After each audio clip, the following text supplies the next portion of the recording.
Ya no es una rompe totalmente con la lógica de los edificios de antes. No hay ningún tipo de simetría, no hay ningún tipo de ornamentación. Los volúmenes están girados cada uno para donde tiene que ir. Si necesito que uno de los volúmenes tenga más iluminación, lo giro para un lado. Si necesito que tenga menos, para otro. Además, pensad que estaban todos perfectamente conectados, o sea, no era una posición arbitraria. Esta era la zona de los talleres, donde los alumnos llevaban a cabo pues, la parte práctica del aprendizaje. Claro, los talleres y las clases teóricas estaban conectadas por un pasillo que hacía la función de despachos de profesores. Y luego los alumnos, en vez de dormir en un edificio que estuviese totalmente separado, estaban un poco apartados, pero estaban conectados con la escuela a través del comedor. Claro, entonces, este bloquecín de pisos era donde dormían allí parte de los alumnos. Sí. Y de hecho el puente valía para que la gente no se mojase al llegar. Es decir, claro, lo que un arquitecto hasta ese momento hubiera diseñado era pues, un edificio, un palacio cuadrado, sí, como un cajón grande con ventanas, y luego ir metiendo allá las funciones. Ellos tenían esta máxima, ¿no?, de que la forma la función es un producto de la función, y esa forma es la que tiene que adquirir belleza una vez el bicho funciona bien.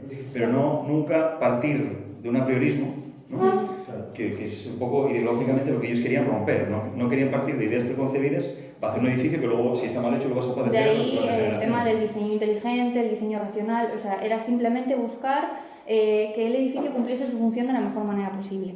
Bueno, esta es una imagen del edificio desde fuera, una cosa también muy avanzada para su época.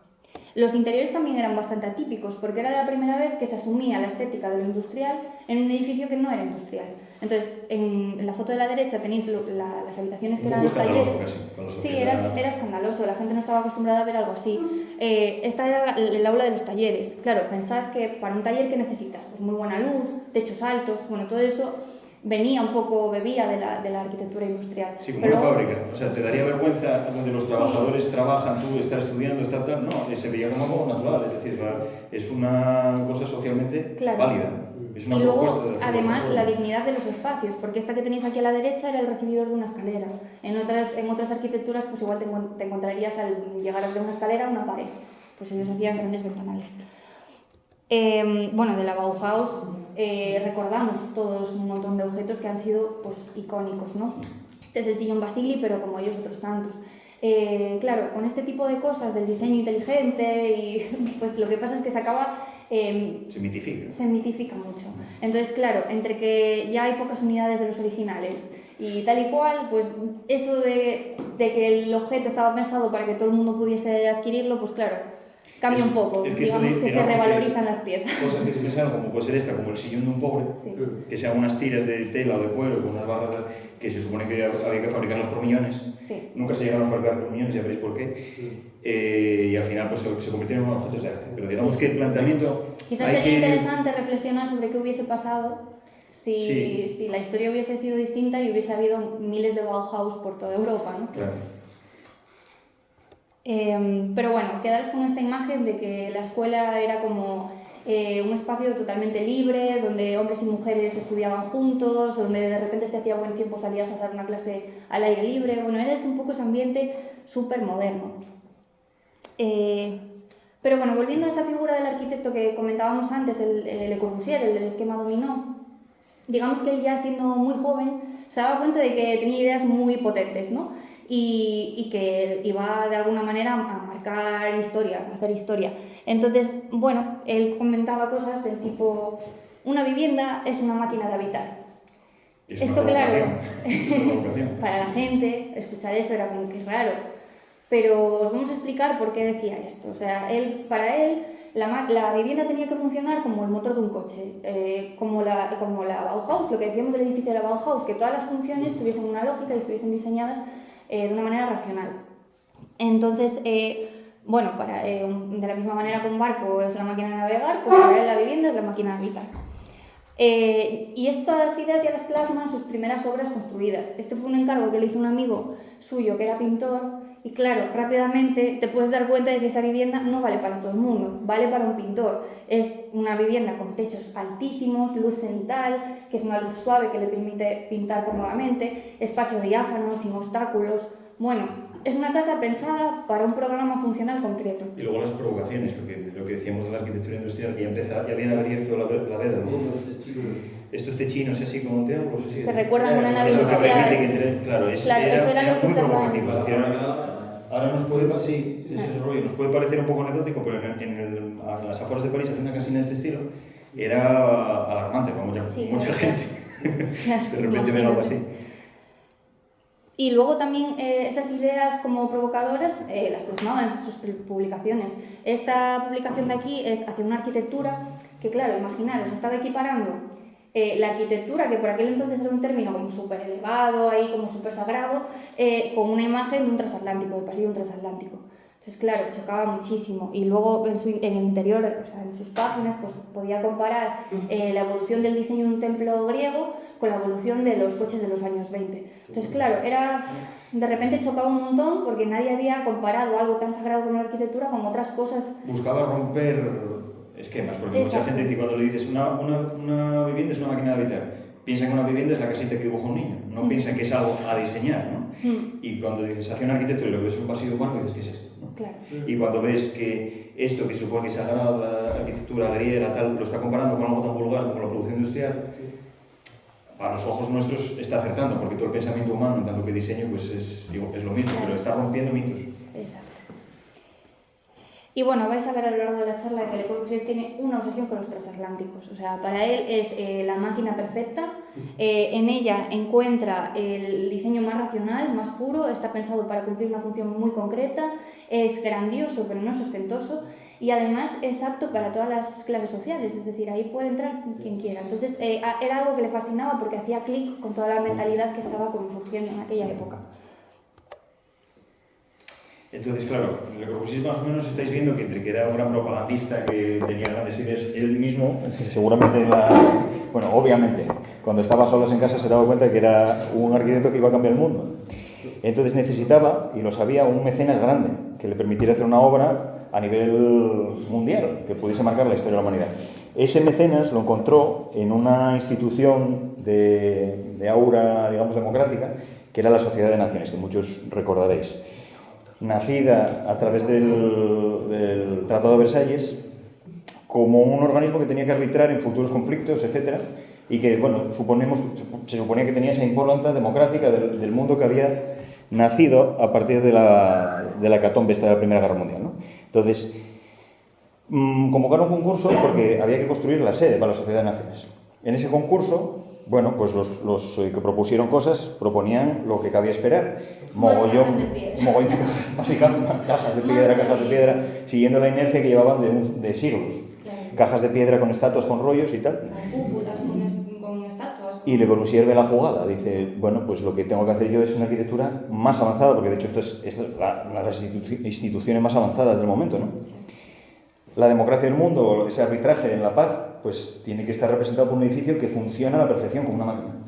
Entonces podemos ver cosas como que, bueno, esto era en Ginebra, ¿vale? Es donde el lago, un salón de actos al cual se puede llegar desde un barco, pero a su vez piezas de oficinas relacionadas mediante puentes y relaciones lógicas, girado 45 grados respecto al sol para que siempre le dé el sol bien, previstas las circulaciones de los vehículos que vienen por tierra y tal, y ¿cómo te diría yo? Como una profundización en detalles hasta el punto de que, por ejemplo, esto es el salón de actos, si lo hubiésemos cortado, aquí en negro veis la estructura, tal, había previsto cómo tenía que estar dispuesto el sistema de calefacción, la renovación de aire, y no sé si lo veréis desde ahí, pero bueno, se ven las líneas de la acústica, la posición concreta de las gradas y los pisos que caben debajo de las gradas para aprovechar bien el espacio, etc., ¿no? Había una aproximación que hoy llamaríamos una aproximación seria a cómo tiene que ser este edificio de esta importancia y que a nivel funcional lo que no puede suceder es que luego no funcione. Claro. Entonces, ¿qué sucedió? Se consideró desierto el concurso.